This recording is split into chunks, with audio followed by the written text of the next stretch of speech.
आप सभी को मेरे नमस्कार। स्वागत है आप सभी का आपके अपने चैनल में जिसका नाम है न्यू अपडेट। जैसा कि आप सभी जानते हैं कि मैं ग्राम चौकीदारों को लेकर वीडियो बनाती हूं और आज मैं ग्राम चौकीदार से जुड़ी बहुत अच्छी जानकारी बताने वाली हूं। जी हां, आपको बता दूं मैं कि हरदोई थाने के जो कोतवाल साहब हैं उन्होंने सभी ग्राम चौकीदारों को बुलाकर उनकी बैठक की। उन सभी को बताया कि आप अब जब तक चुनाव चल रहा है और जब तक आप लोग की चुनाव ड्यूटी नहीं लग जाती है, जब तक चुनाव की जो है पोलिंग बूथ स्टार्ट नहीं होती है, वोटिंग पड़ने नहीं लगती है, तब तक आप लोग अपने गांव की जो है अर्थव्यवस्था को देखेंगे। जैसे कि अगर आपके गांव में पानी की समस्या हो रही है तो आप बताएंगे, अगर आपके गांव में बिजली की समस्या हो रही है तो आप बताएंगे, छोटी छोटी जो भी समस्याएं, छोटी बड़ी जो भी समस्या है आपके गांव की, अब वो सारी जानकारी सबसे पहले तो आप अपने गांव के प्रधान से बताएंगे, है ना। जिस गांव के हैं आप उस गांव के प्रधान को बताएंगे। अगर वो प्रधान कुछ नहीं करते हैं, उन समस्याओं को दूर नहीं करते हैं, उन परेशानियों को जो भी है, जैसे मान लीजिए लाइट नहीं आ रही है, तो अगर लाइट की समस्या है और उसको ठीक नहीं कर रहे हैं तो ये सारी जानकारी आप थाने पे ले जाकर बताएंगे, है ना। मतलब कहने का ये है कि अगर आपके गांव में, जिस गांव के आप ग्राम चौकीदार हैं, उस गांव में कोई समस्या है तो आप प्रधान द्वारा उस समस्या को दूर करने की कोशिश करें। अगर वो प्रधान द्वारा दूर नहीं किया जा रहा है तो आप थाने में आकर कोतवाल साहब को बताएंगे कि ये समस्या है और ये प्रधान साहब ठीक नहीं कर पा रहे, है ना। इस पर वो एक्शन लेंगे। साथ ही मैं आपको बता दूं कि ये जो हर थाने में मीटिंग ली जा रही है, अगर उसमें कोई भी ग्राम चौकीदार उपस्थित नहीं होगा तो कोतवाल साहब ने कहा है, दीवान साहब ने कहा है कि अगर आप लोग की इस मीटिंग में उपस्थिति नहीं हुई तो आप लोग का जो है मानदेय काट लिया जाएगा। तो सबसे पहले तो बहुत बड़ी खबर निकल कर आ रही है कि हरदोई थाने से कि ग्राम चौकीदार को जो बैठक ली जा रही है, अगर उस पर बैठक में नहीं पहुंचेंगे ग्राम चौकीदार तो उनका जो है मान मिलने वाला है उसमें कटौती कर दी जाएगी, उसे काट के दिया जाएगा अगर आप मीटिंग में उस बैठक में नहीं पहुंचे तो। साथ ही आपने अभी देखा होगा कुछ दिन पहले एक बड़ी खबर निकल कर आ रही थी कि ग्राम चौकीदार की जितने भी बुजुर्ग ग्राम चौकीदार हैं उनको अब निकाला जा रहा है और उनके परिवार वालों को भी अब नहीं रखा जा रहा है। इसको लेकर भी बहुत बड़ी अपडेट निकल कर आ रही है। इस पर कुछ ग्राम चौकीदारों ने अपनी प्रतिक्रिया बताई, अपनी बात रखी और कहा है कि हो सकता है बाबा इसलिए ऐसा कर रहे हो क्योंकि ग्राम चौकीदारों ने कहा है कि इस बार हम बीजेपी सरकार को वोट नहीं देंगे, है ना। जैसा कि आप सभी जानते हैं कि मानदेय ना बढ़ने के कारण हमारे ग्राम चौकीदार काफ़ी परेशान हैं। उन्होंने कहा कि जैसा कि आप सभी जानते हैं कि अलग अलग राज्यों में ग्राम चौकीदारों को अलग अलग मानदेय मिल रहा है। अभी बिहार में ग्राम चौकीदारों का 14.8 करोड़ का बजट पास हुआ है। उनका जो मानदेय है पहले से ही अच्छा था, अब और बजट पास करके उनका मानदेय बढ़ा दिया गया है। जबकि आप भी जानते हैं कि बिहार गरीबी के मामले में सबसे पहले नंबर पर आता है। इसके बावजूद भी वहाँ के ग्राम चौकीदारों को जो है मानदेय बहुत ही अच्छा दिया जा रहा है।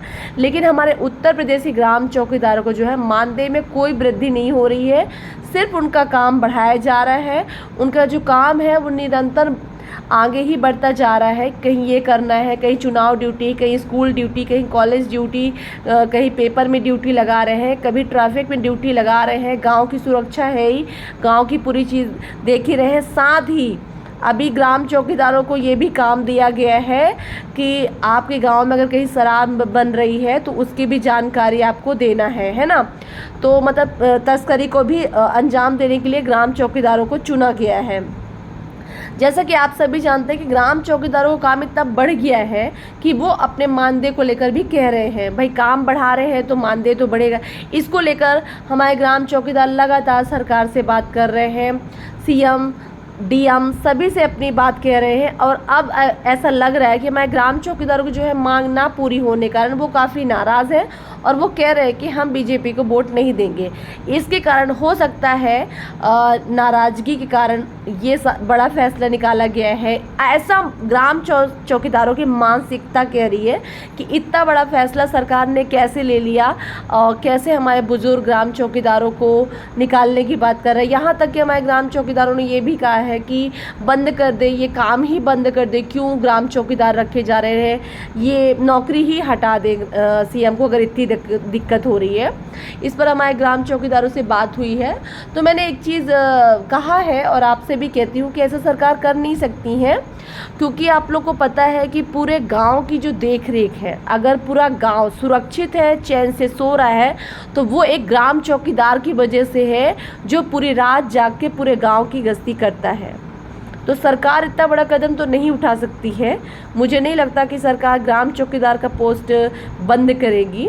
और यहाँ तक कि आपने भी देखा है कि पीएम ने भी मैं खुद चौकीदार हूँ ऐसा कहकर उन्होंने कहा है। तो मुझे नहीं लगता कि इतना बड़ा पद जो है वो हटाया जाएगा। बात रही मानदेय की, तो सरकार इस पर कदम नहीं उठा रही है, ये सच है, और इसको लेकर हम सब परेशान हैं। हमने लगातार कोशिश की है और हमारे ग्राम चौकीदारों ने भी कहा है कि चुनाव के बाद अभी आचार संहिता लगा हुआ है, इस पर हम कुछ नहीं करना चाहते हैं, अभी शांति से वोट हो जाने देते हैं, रिजल्ट का इंतज़ार करते हैं। हाँ, एक बड़ा सवाल ज़रूर उठकर आ रहा है कि अगर ग्राम चौकीदार बीजेपी को वोट नहीं देना चाहते हैं तो किसको वोट देंगे, इस पर भी सवाल किया गया ग्राम चौकीदारों से। तो उन्होंने यही कहा कि ना तो मायावती सामने आकर ग्राम चौकीदारों की मदद कर रही है, ना ही अखिलेश यादव। इन दोनों से उम्मीद थी, मगर इसके बावजूद भी ये दोनों भी आकर कहीं पर कुछ भी ग्राम चौकीदारों के लिए नहीं किए। कांग्रेस से तो बिल्कुल उम्मीद मत करिएगा, कांग्रेस कुछ करने वाली है। आपको मैं बता दूं कि मध्य प्रदेश में जब बदलाव की बारी आई थी, बीजेपी को वोट नहीं दिया गया था, कांग्रेस को वोट दिया गया था। तो आपको मैं बता दूं कि कांग्रेस सरकार बिक गई थी। उसको खरीदने में जो पैसे मिले थे वो सब महंगाई से जनता से वसूला गया था। तो आपका वोट बहुत ही कीमती है, सोच समझ कर दीजिएगा, जिसको भी दीजिएगा। कहा जाता है कि ग्राम चौकीदार ST SC OBC वाले ज़्यादा हैं। इस पर भी ऐसा नहीं है कि सिर्फ ST SC वाले या OBC वाले गरीब हैं। अगर इसमें मानदेय नहीं बढ़ा है तो सभी का नहीं बढ़ा है। इसलिए नहीं, मैं कह रही हूँ कि चलिए ठीक है, अगर आपको ये मानसिकता है कि ST SC और OBC वाले हैं, इसके कारण मानदेय नहीं बढ़ा है, तो इसके लिए भी आप लोग के कुछ नेता हैं जो सामने आकर मदद कर सकते थे, मगर वो भी नहीं आए। अब हम विश्वास करें तो किस पर करें, ये बहुत बड़ा सवाल यहाँ पर है, क्योंकि चुनाव सिर पर है। सोच समझकर वोट करना है और वोट करना ज़रूरी है, क्योंकि आपको सबको जागरूक करना है वोट करने के लिए और खुद जागरूक होना है। सही चुनाव करिएगा, आपका भविष्य, आपका वोट आपके हाथ में है। फिलहाल तो यही बड़ी खबर निकल कर आ रही है ग्राम चौकीदारों के लिए हरदोई थाने से कि आप सभी उपस्थित होइए, नहीं आप लोग का जो भी मानदेय मिलने वाला है उस पर भी कटौती कर दी जाएगी। तो चलिए मिलती हूँ अगले वीडियो में एक नई जानकारी के साथ। तब तक के लिए नमस्कार। वीडियो बने रहा कीजिए, वीडियो देखते रहा कीजिए। वीडियो से लेकर कोई सुझाव है या कोई कमेंट है, आप किस जगह से है, ये भी मुझे वीडियो कमेंट करके ज़रूर बताइएगा। साथ ही मुझे एक कमेंट है जिसमें काफ़ी कुछ कहा गया है कि गंगा राम भैया ये है, हम वो है, और आप लोग के पास कोई काम नहीं है ग्राम चौकीदारों को बनाने के, वीडियो बनाने के अलावा, चूतिया बनाने के अलावा, पता नहीं क्या क्या कहते रहते हैं आप लोग। तो मैं आप लोग को बता दूं कि हम जानकारी देते हैं आपकी सरकार तक पहुंचाने के लिए। ग्राम चौकीदारों की आवाज़ दब ना जाए, उनकी बातें चुप ना हो जाए, इसलिए हम वीडियो के माध्यम से लगातार बताते रहते हैं, ताकि हमारे ग्राम चौकीदारों को हिम्मत मिलती रहे और वो अपना जो काम है वो हिम्मत के साथ करते रहे और अपनी जो लड़ाई है वो लड़ते रहे मानदेय को लेकर। तो चलिए, जो भी जानकारी आएगी हम वीडियो के माध्यम से आपको बताते रहेंगे। मिलते हैं अगली वीडियो में, तब तक के लिए नमस्कार।